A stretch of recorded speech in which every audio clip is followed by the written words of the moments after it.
जब बेटियां नंगा सर करके सामने आने लग जाए और बेटे बाप के सामने मुच्छों को मरोड़ियां देने लग जाए, तो फिर इस घर को छोड़ अगले घर की तरफ तैयारी कर। हज़रत अली रज़ी अल्लाह ताला अन्हु से पूछा, तेरे बच्चे तेरे साथ क्या शुरू करते हैं? आपने फरमाया, हसन की सुनाओगे, हुसैन की सुनाऊं? कहा, हसन की क्या सुनाओगे? अल्लाह अकबर। फरमाया, मेरे बेटे पे मुझे फख्र है, आज तक मेरे बेटे ने मेरे सामने खड़े होके नहीं देखा।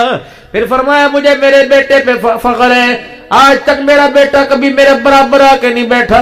हाय बदनसीबी, तुम घरों की हालत देखते हो, इधर बेटियां बेटे टांगे पसार के लेटे, बाप खड़ा देखता रहता है, एक भी तो नहीं कहता मुझे इत्थे आके बैठ जाओ, अब मुझे उत्थे चले जाओ, उत्थे चले जाओ।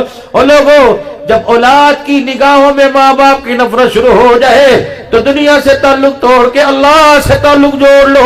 रब्बे अकबर की कसम, वो सांसों की भी कदर करता है, अमलों की भी कदर करता है।